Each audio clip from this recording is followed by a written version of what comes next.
সকাল থেকে সারা দিনের রান্না বান্না, কাজের চাপ আর এর ফাঁকে টুকটুক করে নিজের ভালো লাগা থেকে ক্যামেরা তুলে নেওয়া, এতে যেন অন্য রকমের শান্তি লাগে। দাঁড়া, কলা কলা পড়ে যাবো বাবা, পড়ে যাবে, দেখে পড়ে যাবো। নিয়ে যাচ্ছি, চলো। ভাগ্যিস মনে আসলো, আসো ওদিক দিয়ে আমি যাচ্ছি। কেমন আছেন সকলে? আশা করছি ভালো আছেন। উত্তর দিনাজপুর জেলা থেকে আমি পাইল, আমার ব্লগে সবাইকে আমন্ত্রণ। বিকেল বেলার একবার আকাশটা দেখো গাইজ, একদিকে ট্রাক্টর, একদিকে পাখি উড়ে যাচ্ছে, দেখো এই যে দেখো এখানে গরু, আর এইদিকে রাস্তাটা দেখো, চারিদিকে আমাদের এখানে পুকুর, এই পুকুর। কি সুইচ করলো? চাবিটাকে তুমি লাগাই রেখেছিলে, ভালোই। এরপর দৌড়াই দেবে গাড়ি, তখন বুঝবে। আমাদের গ্রামের বিকেলের এই শান্ত পরিবেশটাই যেন আমার এই সমস্ত ক্লান্তি দূর করার এক নম্বর ওষুধ। সত্যি কথা বলতে গ্রামের বিকেল বড়ই শান্তির একটা জায়গা, তাই না? সকালবেলা ঘুম থেকে উঠেই চললাম নিজের কাজ করতে। আপনারাও নিশ্চয়ই তাই করেন।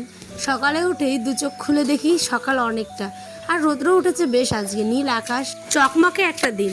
তাই তো মোটরে দেখি জল নেই, গোটা রাত বৃষ্টি হয়েছে। কলপাড়ে ছুটে এসেছি। যখনই মোটরে জল থাকে না, বিকল্প আমাদের এই কলপাড়টাই। দেখতেও যেমন পুরনো, কিন্তু কাজেও তেমন খাটে। পুরনো হলে কি হবে, পুরনো জিনিসের মজাই আলাদা, তাই না? এখানটায় কিন্তু আমাদের একটা লেবু গাছ আছে। আপনারা এর আগে বহু ভিডিওতে দেখেছেন এই লেবু গাছটা। ভীষণ ভালো লেবু হয়, কিন্তু আপনারা যারা দেখতে চান ব্লগটা কিন্তু আমার দেওয়াই আছে চ্যানেলে, গিয়ে একবার ভিজিট করে নিতে পারেন। কাজের ফাঁকে ফাঁকে আমি কিন্তু হেঁচি তুলছি, জানি না কেন। এটা কি শুভ লক্ষণ নাকি খারাপ, অবশ্যই কিন্তু আমাকে কমেন্ট করবেন। আমি কিন্তু এই যে এখন চাল ধুয়ে দিয়ে দিচ্ছি, কলপাট থেকে চাল জল সমস্ত কিছু নিয়ে আসা হলো। আর এই যে কথা বলতে গিয়ে বারবার হেঁচকে আসছে। আর এইখানে আজ রান্না করব আমি চাল কুমড়ো। চাল কুমড়ো ওই যে গতকালকে ভিডিওতে আপনাদের দেখিয়েছিলাম, নিজের বাড়ির চাল কুমড়ো তুলে রান্না করার মজাটাই যেন আলাদা, তাই না? চাল কুমড়োগুলো তো তুলে রেখে দিয়েছিলাম, রান্না তো করাই হয়নি, কারণ আমি যেহেতু রান্না করেছিলাম কালকে মাছ। কিন্তু আজ রান্না করব হচ্ছে চাল কুমড়ো। এখানে রান্না করছি আর ছেলেকে দেখছি, রেগে আমার মুখটা পুরো লাল হয়ে গেছিলো। এত পরিমাণে আমার দুষ্টামি করে ছেলেটা যে কি বলবো। যাই হোক, হওয়ার সাথে সাথে দুষ্টুমিগুলোও আশা করছি কমে যাবে, তাই না? আর এখানে আমি চাল কুমড়োটা এত পরিমাণে কুচি, যেমন কাটছি তেমনই যেন হচ্ছে। এই চাল কুমড়োটা কিন্তু মাংস দেখতে দুর্দান্ত লাগবে। আপনারাও নিশ্চয়ই সেটাই মনে করেন, করে থাকলে কিন্তু কমেন্টে জানাবেন মাংসতে বেশি ভালো করবে নাকি ভাজা খেতে। চলুন, কলপাট থেকে কিন্তু সবজি ধোয়া কমপ্লিট আমার। এবার যাব ঘরের দিকে।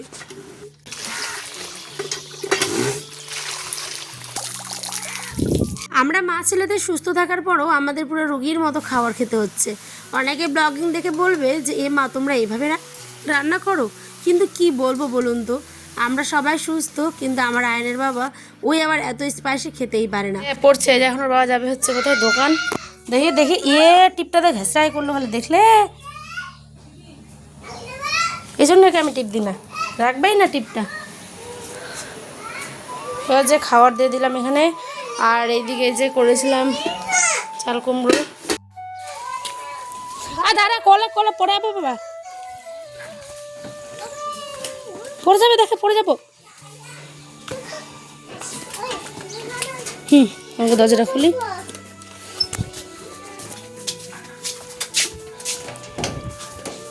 যাবে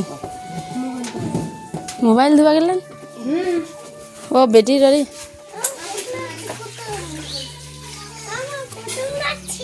যাও যাও, আসো, সব নিয়ে এসো, দোকানে যাবি। হাটের ব্যাগ কই দিলাম, চলো চলো, আমি ওদিকে নিয়ে যাচ্ছি, চলো। ভাগ্যিস মনে আসলো, আসো ওদিক দিয়ে আমি যাচ্ছি। মা এই দেখো, ওয়াও, এই যে আয়নকে টিপ পরিয়েছি, দেখো তো কেমন লাগছে। হ্যাঁ, যেহেতু গতকালকের ব্লগ, তো এটা ছিল হচ্ছে হাটের দিনের ব্লগ। হাটের দিনের রান্নাবান্নাগুলো একটুখানি স্পেশালি হয়, নয়তো মাছ নয়তো মাংস, তাই না? তাই আমরা সারা সপ্তাহ কিন্তু ওয়েট করে থাকি কবে হাটের দিন আসবে আর কবে এই জিনিসটা আমরা খাবো। তো যাই হোক, এখানে মাছ ছেলেতে মিলে এবার স্নান করে লাইভটা কমপ্লিট করে কিন্তু খেতে বসে গেছি। আর এখানে আয়ান সোনা ভীষণ পরিমাণে দেখো এনজয় করছিল খাওয়াটা, কারণ আজকে ওর রান্নাই আছে মাছ আর চাল কুমড়োর ভাজা। ওই যে বললাম রুগীর মতো রান্না করছি, মানে একদমই তেল ঝাল মশলা কম, লঙ্কাও একদম চিড়ে দিচ্ছি, মানে কেটে। বাটা মশলা আয়নের বাবা একদমই খেতে পারে না। বৃষ্টি চলে এসেছে এখন আবার। আমি এডিট করছিলাম, লাইভ করছিলাম, সমস্ত রকম মানে আমার যেগুলো কাজ সেগুলো করছি আর দেখছি। এদিকে দেখো 5টা বড় ভিডিও, 2টা ছোট ভিডিও, এগুলো সব এডিট করলাম, লাইভ করলাম, সমস্ত কিছু করতে করতে এদিকে দেখি বৃষ্টি চলে এসেছে। আর এদিকে আমার কাঁঠালের বিচিটি, আল্লাহ যদি নষ্ট হয় খালি। উঠা উঠা উঠা উঠা উঠা উঠা। দেখো গাইস, দেখো কতটি বীজ, এখানে কতগুলো বীজ আছে দেখো। এগুলো বীজ না হলেও 1 মাস যাবে। এদিকে আমার ছেলে দেখুন কেরমভাবে নিয়ে পেয়ে গেছে হচ্ছে হাতের কাছে কাঁঠালের বীজগুলো। কাঁঠালের বীজগুলো না বহু কষ্টে একজন আমাকে দিয়েছে, ঠিক আছে? তো আমি ওটাকে নষ্ট করতে চাই না, তাই সেটাকে আমি তুলে রেখে দিলাম। আর তারপরে ও গামলিটাকে দিয়ে দিলাম, বললাম যে খেলো। দেখুন কিভাবে খেলছে।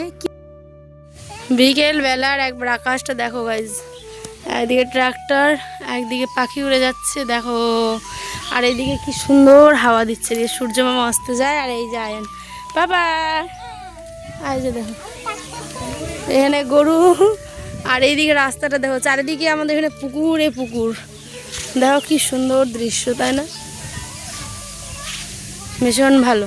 তো চলো, হাটের দিনের এই স্পেশাল এই পরোটা আর মিষ্টি আসবেই। আমার এত খেতে ভালো লাগে পরোটা যে কল্পনার বাইরে। আয়নের বাবা মন রাখার জন্য কিন্তু প্রত্যেক হাটেই নিয়ে আসে, আর আমি কিন্তু তাকে ভালোবেসে এই যে খাইয়ে দিই। কারণটা কি, ওই যেহেতু নিজে খেতেই চায় না, তাই আমি যখন নাড়ি তখন আমি বলে যাই এসো আমি তোমাকে একটি গাল খাইয়ে দিই, 1 গাল খাইয়ে দিই। আর তারপরে কিন্তু আর খাবে না, জানে যে আমার বউয়ের পছন্দের খাবার, সেই জন্য ওটাকে একেবারে কিন্তু একবারই খায়। আচ্ছা ঠিক আছে চলো, এখানে বড় এবার যাচ্ছে হচ্ছে সমস্ত কিছু পরোটাটা খাওয়া কমপ্লিট। এবার যাচ্ছে ওই লবণ আনতে, আর সাথে হচ্ছে একটা ওষুধ আনতে। ওর কিছু সাময়িক মানে একটুখানি শারীরিক প্রবলেম হচ্ছে, তো যে কারণে স্পাইসি আমরা বললাম না প্রথমে খেতে পারছি না, তাই এখন আবার ওষুধ আনতে যাচ্ছে আমাদের পাশের মার্কেটে। যেহেতু হাটের রাস্তা আলাদা আর মার্কেটের রাস্তা আলাদা, তাই। আর এখন কিন্তু ওই নিয়ে আসবে লবণ। তার আগে আমি ভাবলাম চলো রুটিটা আমরা এখন বানিয়ে নিই, কারণ এখন মেনটেন করে একটু খাওয়া দাওয়াগুলো খাচ্ছি। তাই তো আটা মেখে নিয়েছি। এটা হচ্ছে ফরচুনের 2 কেজি আটা নিয়ে এসেছিলো আয়নের বাবা, তো সেই আটাটাকেই মেখে নিচ্ছি। জানেন তো আমি কিন্তু আগে কোনোদিনও মানে রাত করে ভাত খেতাম না, কিন্তু বিয়ের পরে আমি কিন্তু সিজার হওয়ার পর অনেকটা হেলদি হয়ে গেছি। সেই কারণে আয়নের বাবা কিছু বলে না, কিন্তু আমি নিজে থেকে ওকে বলি রুটি খাবো, 2 টাইম রুটি করবো আর 1 টাইম ভাত। ও বলছে ঠিক আছে তোমার যেমন ইচ্ছে তেমন করো। তাই দেখুন একটু কষ্ট হলেও করে নিতে কিন্তু হচ্ছে, কারণ আমরা তো মেয়ে, তাই না? আমরা তো মা, সংসারের জন্য তো সারাদিন কত মায়েরা করে, আর আমরা তো সামান্য এই যে রান্নাবান্না এটাই। কিন্তু তারপরেও যখন এই যে ব্লগিং করি, তারপরেও মানুষের কত নানান কথা, সারাদিন কি করো, এই করো সেই করবো, হ্যাঁ কত কি করবে দেখবো, কত কিছু যে চিন্তা করে। আমি যতটা নিজেকে নিয়ে ভাবি না, মানুষ ততটা আমাকে নিয়ে ভাবে। এটাই হচ্ছে গিয়ে ডিফারেন্স। তো যাই হোক, ভালোই লাগে, খারাপ লাগে না, তাই না? আমরা যারা ব্লগিংয়ের লাইফে আছি তারাই জানে যে ব্লগ করে একটা বাচ্চা নিয়ে সংসার সামলে কতটা কষ্টের কাজ। তো যাই হোক, এদিকে রুটি বানানো আমার কমপ্লিট। আর এই যে সবজি নিয়ে এসেছে সমস্ত কিছু। এখানে আমরা আজকে নিয়ে এসেছিলো রুই মাছ, আর সাথে হচ্ছে গ্লাস কাপ মাছগুলো যেগুলো হয় চারা, সেগুলোই। তো এটাকে হলুদ লবণ দিয়ে ভালো করে ভেজে নিচ্ছি।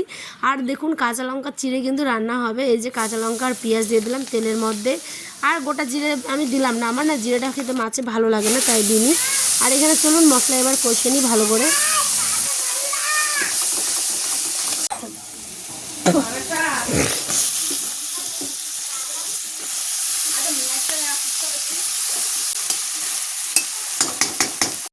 তো রান্না তো এখানে হচ্ছে বেগুন দিয়ে, বরের মানে ইচ্ছে হচ্ছে বেগুন দিয়ে খাবে। আর এই যে আমি টুক করে মুখে দিলাম, সেটা হচ্ছে মাছের যে কালপাটা হয়, সেটা খেতে আমার ভীষণই ভালো লাগে। তো এগুলো হচ্ছে দেশি মাছ, ডাক্তার ওকে বলেছে দেশি মাছ খেতে, স্পাইসি মাছ যাতে না হয়। তেমনটাই ছোটো মাছ রান্না করেছি। আর রুটি। তো এখন লাইভে যাব, আপনারা চাইলে লাইভটা কিন্তু গিয়ে দেখতে পারেন, অলরেডি চ্যানেলে আপলোড করা। অনেক মজা হয়েছিল লাইভটাতে। তো আজকে আসি, দেখাবো অন্য আরেকদিন নতুন কোনো ভিডিওতে। আজকের এই ব্লগটা কেমন লাগলো অবশ্যই কিন্তু কমেন্ট করে জানাতে ভুলবেন না। আর আপনারা কি খেলেন হাটের দিনে অবশ্যই কিন্তু জানাবেন, আপনাদের গ্রামে কোন দিন হাট বসে। তো আজ আসি বন্ধুরা, দেখা হবে নেক্সট লাইভে, নেক্সট ব্লগে। সকলে ভালো থাকবেন, সুস্থ থাকবেন, শুভরাত্রি, বাই।